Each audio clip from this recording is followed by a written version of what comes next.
Hi friends, आज हम लोग बहुत इंपॉर्टेंट टॉपिक्स पे बात करेंगे। वो है दुनिया में खाद्य का संकट, जिसमें हम लोग वैश्विक रिपोर्ट 2022 को भी साथ में पढ़ेंगे।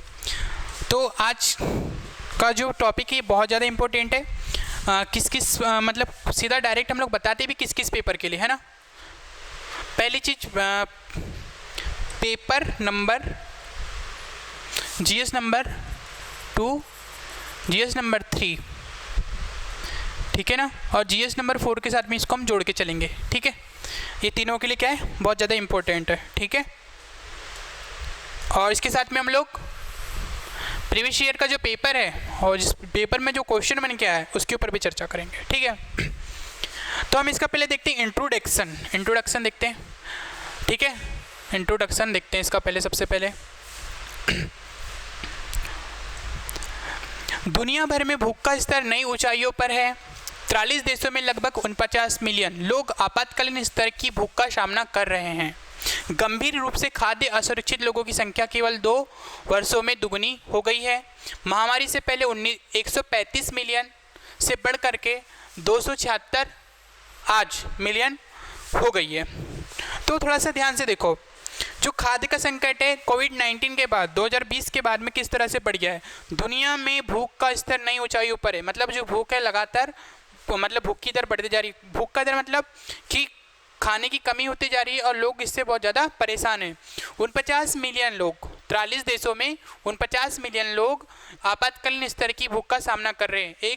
उन 43 देशों में से भारत भी एक देश है, ठीक है ना, शामिल। रूप से खाद्य असुरक्षित लोगों की संख्या केवल 2 वर्ष में दुगनी हो गई है, जो महामारी के बाद 145 मिलियन से बढ़कर 276 मिलियन हो गई है। ठीक है, किसी राष्ट्र के लिए खाद्य सुरक्षा का महत्व क्या है, पहले हम इसको समझ लेते हैं। ठीक है ना, ये टॉपिक हमने क्यों लिया और ये क्या किस टाइप से काम करेगा। ठीक है, देखो, किसी राष्ट्र के लिए खाद्य सुरक्षा का महत्व है कि कृषि क्षेत्र को बढ़ावा देने के लिए, अगर आपकी खाद्य मतलब आपके यहाँ मानसून अच्छा है और फसल अच्छी होती है तो कहीं ना कहीं देश निर्यात करता है तो उसके पास क्या होती है, विदेशी मुद्रा आती है, और विदेशी मुद्रा आती है तो वो अपने यहाँ जो कार्य हो रहे हैं उनके ऊपर पैसा लगाता है।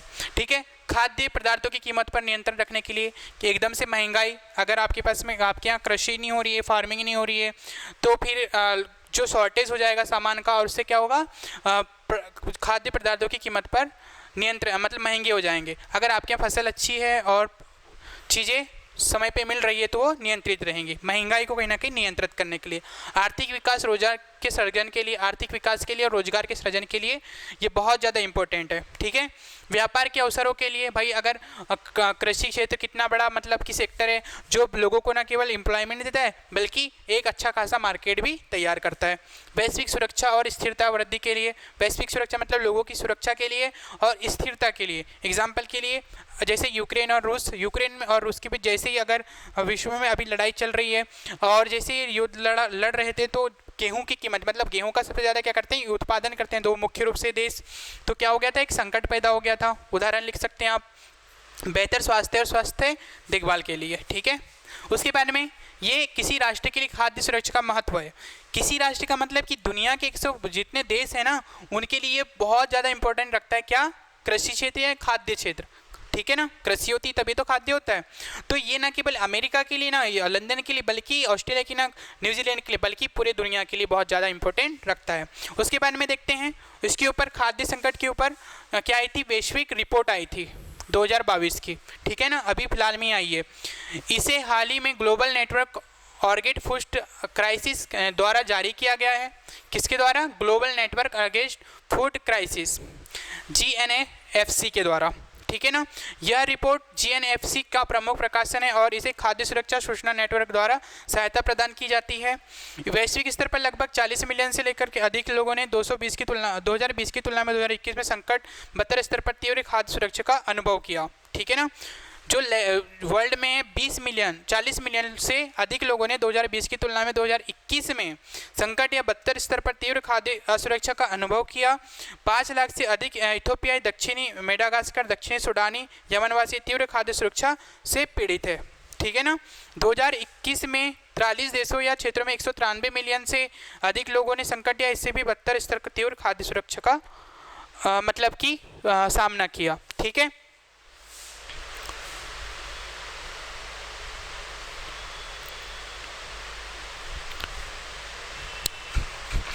ठीक है। तो वैश्विक खाद्य स्तर पर हम ये रिपोर्ट कहाँ इंपॉर्टेंट है, ये हमको जहाँ प्रीलिम्स होता है वहाँ के लिए बहुत ज़्यादा इंपॉर्टेंट रखती है, ठीक है ना, प्रीलिम्स के लिए बहुत ज़्यादा इंपॉर्टेंट रखती है। क्या, इसे किसके द्वारा जारी किया गया, उसके बाद में जो वर्तमान जो स्थिति वो कैसी है, ठीक है। और हम लोग इसको कहाँ मेंशन कर सकते हैं, यूपीएससी के मेंस पेपर में भी मेंशन कर सकते हैं, ठीक है। उसके बारे में देखते हैं भारत की पहुंच, ठीक है भाई। हमने 2 पॉइंट देखे, पहले देखा परिचय देखा, उसके बाद में हमने क्या देखा, किसी राष्ट्र के लिए खाद्य का महत्व, और उसके बाद में क्या देखी, विश्व खाद्य रिपोर्ट देखी। अब देखते हैं भारत की पहुंच।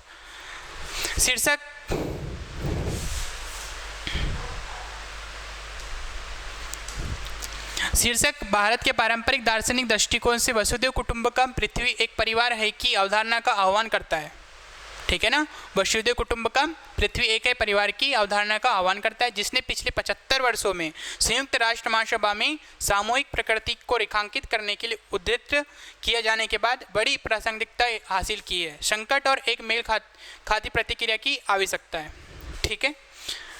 शीर्षक ये है इसका कि भारत ने जो जहाँ 75 सालों में एक अलग अचीवमेंट किया है, वहीं ये वसुधैव कुटुंबकम और पृथ्वी एक परिवार है की अवधारणा का आह्वान करता है। अवधारणा के मूल में वसुधा है, अवधारणा के मूल में वसुधा है, जिसका अर्थ है पृथ्वी ग्रह, और यह बताता है कि कैसे विभिन्न राष्ट्र एक समूह बनाते हैं और चिंता और मानवता के सामान्य संबंध में बच नहीं सकते, ठीक है ना। अवधारणा के मूल में वसुधा है, जिसका अर्थ है पृथ्वी ग्रह, और यह बताता है कि कैसे विभिन्न राष्ट्र एक समूह बनाते हैं, जो विभिन्न राष्ट्र कैसे एक समूह बनाते हैं और चिंता मानवता के सामान्य संबंध से बच नहीं सकते।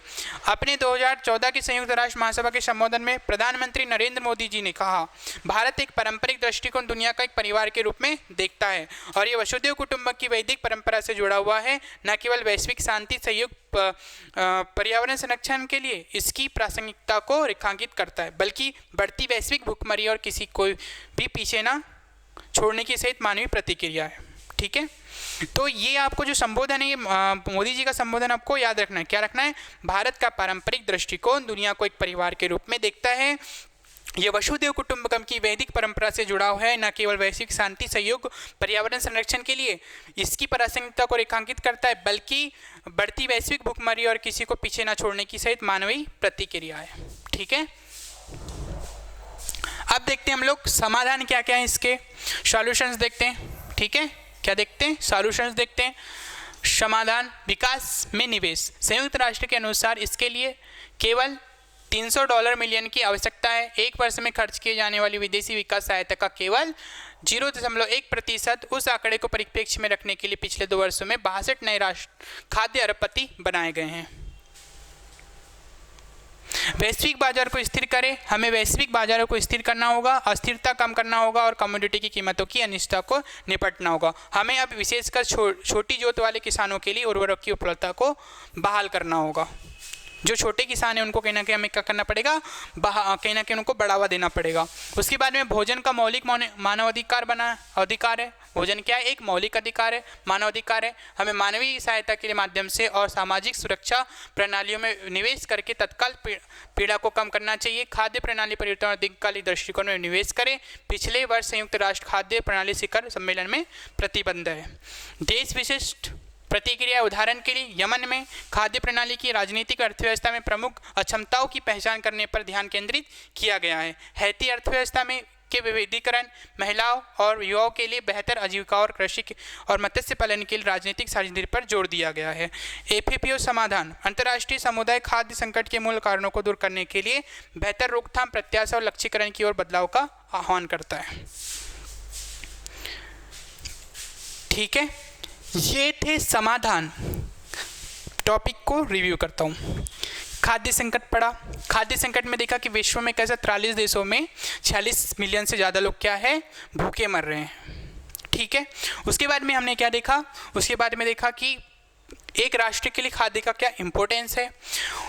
उसके बाद में हमने देखा कि विश्व खाद्य रिपोर्ट 2022 के बारे में देखा, और उसके बाद में हमने देखा इसका समाधान क्या है।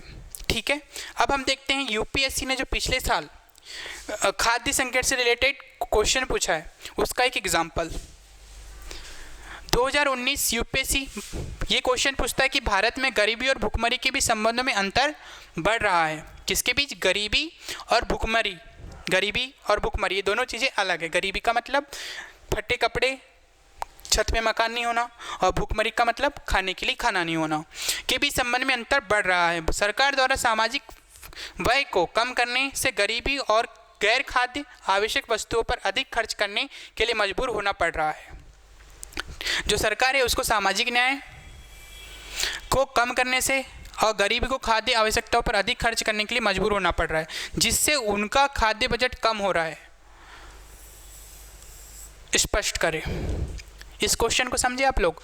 इसमें बता रहा है कि गरीबी और भुखमरी दोनों के बीच क्या हो रहा है? अंतर बढ़ रहा है। सरकार द्वारा जो सामाजिक व्यय है वो ज़्यादा तेजी से बढ़ रहा है और कम करने और गैर आवश्यक वस्तुओं पर अधिक खर्च करने के लिए मजबूर होना पड़ रहा है, जिससे उनका खाद्य बजट कम हो रहा है। ठीक है ना।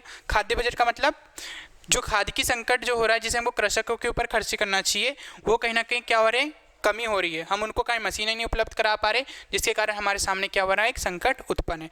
तो ये क्वेश्चन है आपके सामने। उससे पहले मैंने जो पढ़ाया था आप इसको फ्रेमवर्क करके सॉल्व करेंगे। ठीक है। फिर हम लोग जब भी आएंगे 2 क्वेश्चन लेंगे और उसका सॉल्यूशन निकाल के बताएंगे। थैंक यू आज के लिए।